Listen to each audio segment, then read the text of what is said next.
how to avoid getting stuck in the argument trap. Now, this can often happen not just in clinic, but in personal situations as well. And see if this sounds familiar to you. This is the way that most arguments start.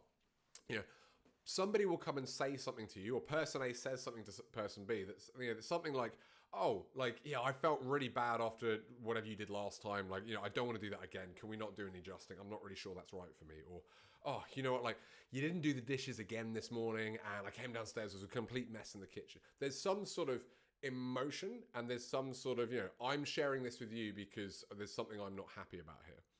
Now, person A says that. Person B, which might be you in this situation, hears that, and that comment or that reaction triggers an immediate internal emotion. It triggers an internal reaction, and that might be like, whoa, hang on a minute. Like, it's okay to feel sore after treatment. I explained that's nothing to be worried about. Like, don't go blaming me. That's just what happens. Or, hang on a minute, I had a really stressful morning this morning trying to get our daughter out the door, and the taxi was late, and this was happening, and she'd overslept. Like, I didn't have time to do the dishes. Like, it's not fair to be annoyed at me. So we might feel that an emotion along the lines of it's not fair, or they haven't understood. Something about this person's point isn't accurate or isn't valid. They don't have a right to be mad at me, or they don't have a right to be upset about this. So we have this internal reaction. The first thing we then do is go, let me externalize that, because it's uncomfortable holding that in. We want to get rid of that, put it out there so we can solve this. So you might come back with, well, yeah, but that's completely normal. Like, don't worry. Like, that's a normal thing that happens with adjusting there. Or you might go like, well, hang on a minute. Like, I had such a stressful morning. Like, you can't get mad at me for doing... Like, the dishes were supposed to be done the night before. You didn't do them before. We might come back with something that's like, whoa, hang on a minute. This is unfair. Person B then goes, I was just sharing something about how I felt. Now you're making it a criticism about me. And they're going to go one or two ways. They're either going to fight fire with fire and go, you never do the dishes in the morning. Or they're going to go, no, it's not about that. It's actually just about this. They're going to dismiss what you've said. Either way, you're then going to feel like they haven't listened. They just completely disregarded what I said. Or hang on a minute, they're making this about something else. Whatever it is, you can see how this loop has now started. The reason for that is both people are now in reactive communication. And reactive communication is essentially, I feel something and I want to verbalize that. It's self-focus. It's about, I want to say what I'm doing here. It's very much trying to take charge of the communication, very much taking charge of the conversation. And the problem with that is that means taking charge of the other person. And people don't generally like that. They don't generally like it when someone tries to take charge of something for them there. So the solution of this, the way you avoid this, is by becoming proactive.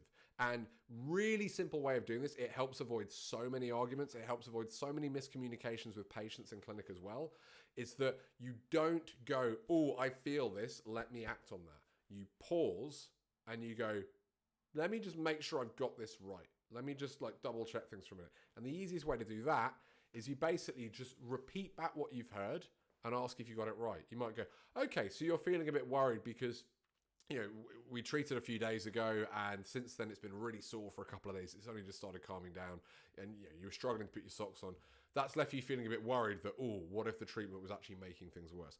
Did I get that right? Or, okay, so let me just check. You're annoyed because when you came down in the morning, I said I was going to try and do the dishes and I hadn't done them and that left you feeling stressed. Did I get that right? Doesn't matter what it is, you just repeat back what you've heard. Because the first thing I want to do, if I'm going to avoid an argument, is I want to make sure that I've understood what they've said correctly. Because I'm going to hear this through my own lens and I might hear something quite different. So just doing that, just being pause, repeat what they've said, and then go, okay, did I get that right? It just lowers the energy on both sides there. It just calms things down that little bit. Then, hopefully they go yes, or they might go no. They might go, no, it isn't really so much that. I'm just, I'm just worried that, is that going to happen every time? Like, if when it flared up like that, I haven't had that sharp pain for a couple of weeks. I'm just a bit worried about it. And I'm then going to, okay, so it wasn't that you thought it did some harm, but you're just worried about what if that happens each time. So you're just going to come back and just repeat it and go, okay, so what you actually meant was this. Did I get that right? And you might have to do this once or twice, but you're just looking for them to go like, yeah, that's it. And then you'll be tempted to go, okay, I've understood, let me respond. Don't. There's one more thing to do here. The first thing you do before that is you want to validate them. You want to show that you understand how they feel and you are not judging them for that. That it is okay for them to feel the way they feel. Doesn't mean you agree with it. Doesn't mean you feel the same way. But you just basically say something like, that makes sense to me because.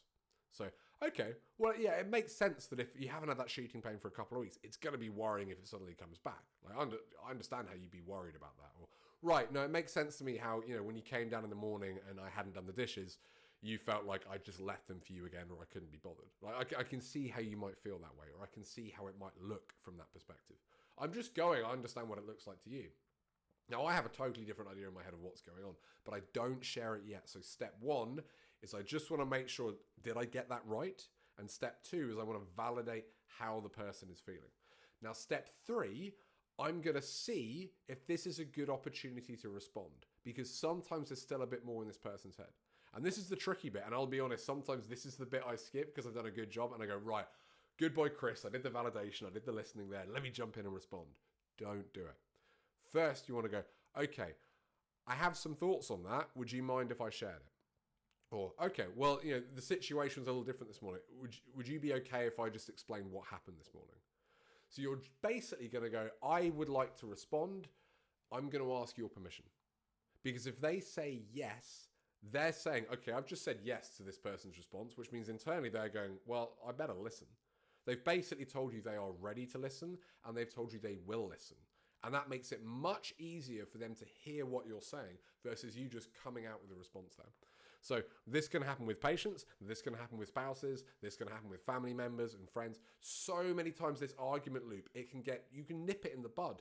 You've just got to be proactive with the communication. So number one, did I get it right? Number two, that makes sense to me.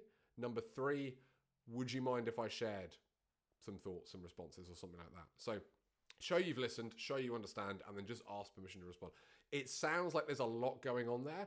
I promise you, if you take the usually 20 seconds it would take to do this, maybe 30 seconds, you can save yourself a whole lot of time down the line when the argument gets caught in the loop. Because once you're caught in that loop, it is really hard when frustration rises to then remember, oh, let me do it. You can still do it. Like I've done it before where things have got heated and I'm like, oh no, we're 3 rounds into the argument loop. Hang on a minute. Let me just stop and check.